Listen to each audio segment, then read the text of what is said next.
अब देखो यार, अगर तुम लोग एईडब्ल्यू के हार्डकोर फैन हो तो ये वीडियो तुम्हारे लिए होने वाले गए, क्योंकि एईडब्ल्यू के करंट लॉकर रूम लीडर को लेकर एडम कोल का काफी बड़ा स्टेटमेंट आ रहा है। द आइकॉन स्टिंग के रेसलमेनिया वीकेंड पर रिटर्न होने को लेकर बैक स्टेज से एक और बड़ी अपडेट आ चुकी है। एनजेपीडब्ल्यू के विंडी सिटी रियूट पेपर व्यू के ऊपर मेजर टाइटल मैचेस कंफर्म हो चुके गए, तो वहीं इंडियन रेसलिंग कंपनी WXM के द्वारा एक और शो कंप्लीट हो चुका है। तो गाइस चलिए बिना किसी देरी के शुरू करते हैं इस वीडियो को, और सबसे पहले बात करेंगे इंडिया की new wrestling company world extreme mania की। वेल गाइस, ये बात तो हम सभी लोगों को मालूम है, हाल फिलहाल में इंडिया के अंदर जिस रेसलिंग कंपनी के इंटरनेट पर चर्चे हो रहे गए वो यहाँ पर India own new wrestling company WXM wrestling है, जो यहाँ पर WWE के फॉर्मर सुपरस्टार जीत रामा के द्वारा को फाउंडिंग के तौर पर ओपन की गई है। और आज से करीबन 2 दिन पहले WXM रेसलिंग के द्वारा ऑफिशियली यहाँ पर उनका पहला शो किया गया था, जहाँ पर पहले शो के ऊपर गुरुग्राम के अंदर 200 लोग अरीना के अंदर मौजूद थे,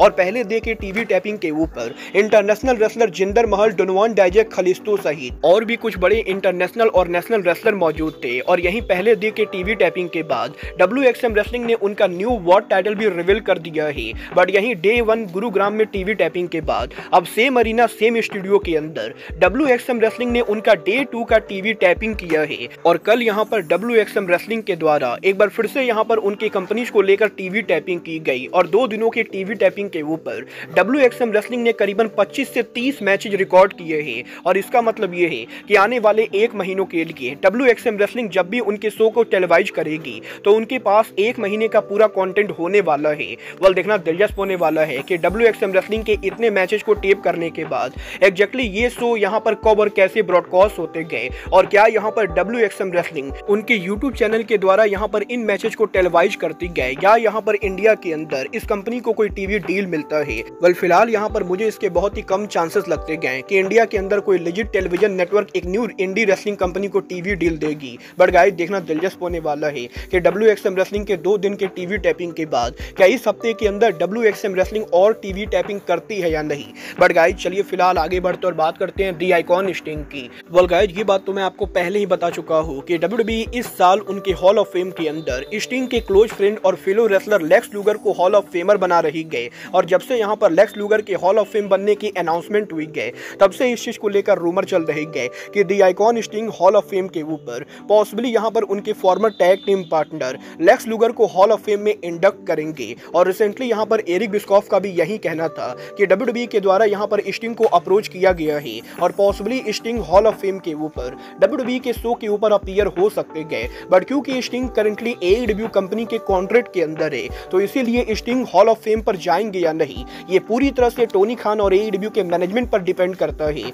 और अगर यहाँ पर टोनी खान स्टिंग को अलाउ करते गए तभी यहाँ पर स्टिंग WWE के ऑन स्क्रीन के ऊपर लेक्स लूगर को हॉल ऑफ फेम के अंदर इंडक्ट कर सकते गए। बट अब यहाँ पर फाइटफुल सेलेक्ट की तरफ से रेसलमेनिया वीकेंड में स्टिंग के प्लान्स को लेकर लेटेस्ट अपडेट आ चुकी है, जहाँ पर फाइटफुल सेलेक्ट ने इस चीज को कंफर्म किया है कि वैसे तो स्टिंग रेसलमेनिया वीकेंड के अंदर ओरिजिनली इस साल लॉस वेगास के अंदर आने वाले थे, और वो 1 दिन के लिए रेसलमेनिया वीकेंड के अंदर मीट एंड ग्रीट करने वाले थे। बट अब यहाँ पर स्टिंग ने रेसलमेनिया वीकेंड के अंदर उनके प्लान्स को चेंज कर दिया है, और अब यहाँ पर स्टिंग रेसलमेनिया वीकेंड में 1 दिन के लिए लॉस वेगास में ना होकर बल्कि 2 दिनों के लिए होने वाले गए। और जिस दिन WWE का हॉल ऑफ फेम होगा उस दिन के अंदर भी अब स्टिंग यहाँ पर WWE के रेसलमेनिया वीकेंड के अंदर लॉस वेगास एरिया के अंदर होंगे। और यही स्टिंग के प्लान्स के चेंज होने के बाद अब इस चीज के चांसेस और भी ज्यादा लग रहे हैं कि फाइनली WWE के हॉल ऑफ फेम के ऊपर द आइकॉन स्टिंग हमें यहाँ पर ऑन स्क्रीन पर देखने को मिले। मतलब ये तो आने वाला टाइम बताएगा कि क्या सच में हॉल ऑफ फेम के ऊपर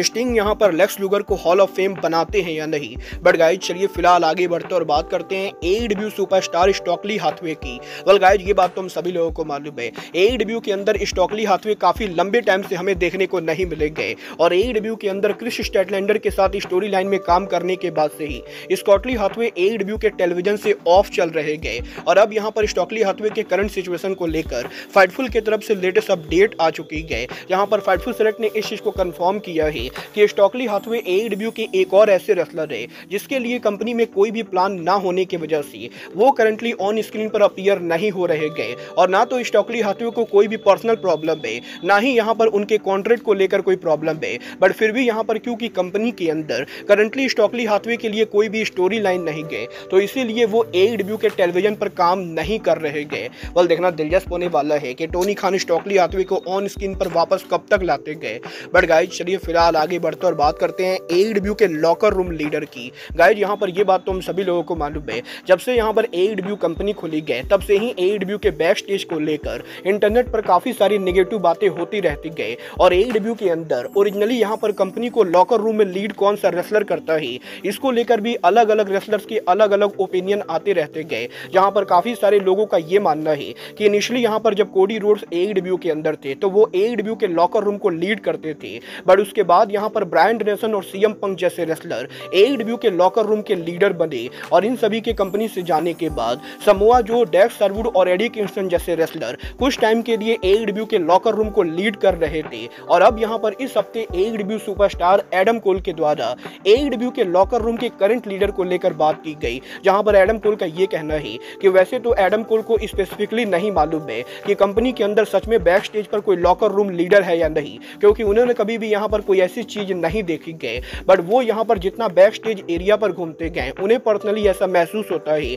कि जो रेसलर एईडब्ल्यू के लॉकर रूम को लीड कर रहा है वो एईडब्ल्यू के वर्ल्ड चैंपियन जॉन मॉक्सली गए, क्योंकि हमेशा ही एईडब्ल्यू के लॉकर रूम के अंदर आज के टाइम पर किसी भी रेसलर को कोई प्रॉब्लम होती गए तो वो जॉन मॉक्सली को कांटेक्ट करता है और एईडब्ल्यू के यंग रेसलर्स को लेकर जॉन मॉक्सली बैक स्टेज के ऊपर काफी सारी ट्रेनिंग भी करते गए। और एडम कोल का ये कहना है कि मॉक्सली एईडब्ल्यू के वर्ल्ड चैंपियन के तौर पर कंपनी के ऑन स्क्रीन पर बढ़िया काम तो कर ही रहे गए, बट सेम टाइम के ऊपर जॉन मॉक्सली करंटली एईडब्ल्यू के बैक स्टेज के ऊपर भी काफी सारा वर्क करते गए, जहां पर मॉक्सली करंटली एईडब्ल्यू के अंदर रेसलर्स के मैचेस को प्रोड्यूस करने के अंदर भी मदद कर रहे गए। और मॉक्सली एईडब्ल्यू के बैक स्टेज के ऊपर एडम कोल के हिसाब से करंटली लॉकर रूम को लीड कर रहे गए। मतलब ये तो आने वाला टाइम बताएगा कि एडम कोल की ये बातें कितनी सही होती गए। बट गाइस चलिए फिलहाल आगे बढ़ते और बात करते हैं एनजेपीडब्ल्यू के अमेरिका में biggest pay per view windy City Riot की। वेल गाइस ये बात तो हम सभी लोगों को मालूम है, एनजेपीडब्ल्यू ने लास्ट ईयर यूएसए में उनका biggest pay per view windy City Riot किया था, जिस पेपर व्यू के ऊपर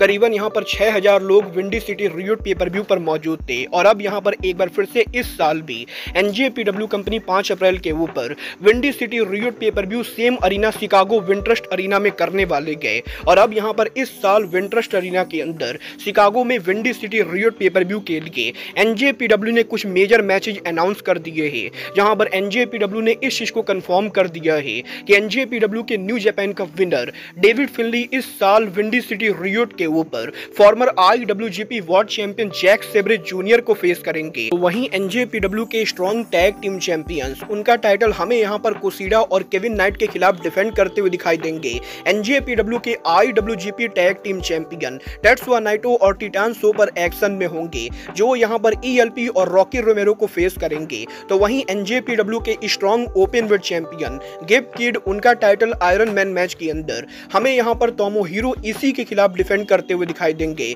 और एनजेपीडब्ल्यू के विंडी सिटी रियोट के ऊपर प्रेसिडेंट हिरोशी तनाहाशी भी एक्शन में होंगे, जो यहाँ पर यूएसए के अंदर उनका लास्ट मैच रेसल करेंगे, जहाँ पर यूएसए में उनके लास्ट मैच के ऊपर वो यहाँ पर हमें एईडब्ल्यू सुपरस्टार कोनोसुके ताकेशिता को फेस करते हुए दिखाई देंगे। और तनाहाशी के रिटायरमेंट से पहले तनाहाशी यहाँ पर विंडी सिटी रियोट में यूएसए में उनके लास्ट मैच के अंदर ताकेशिता को नेबर ओपन वेट टाइटल के लिए चैलेंज करेंगे। और देखना दिलचस्प होने वाला है कि विंडी सिटी रियोट के ऊपर क्या यहाँ पर तनाहाशी उनके लास्ट यूएस मैच के अंदर चैंपियन बनते हैं या नहीं, और विंडी सिटी रियोट की फाइनल अटेंडेंस कितनी होती है। बट गाइज अब आज के इस वीडियो में बस इतना ही, मैं मिलता हूँ आपसे अपने अगले वीडियो में। बट गाइज तब तक के लिए good bye, good night and bang.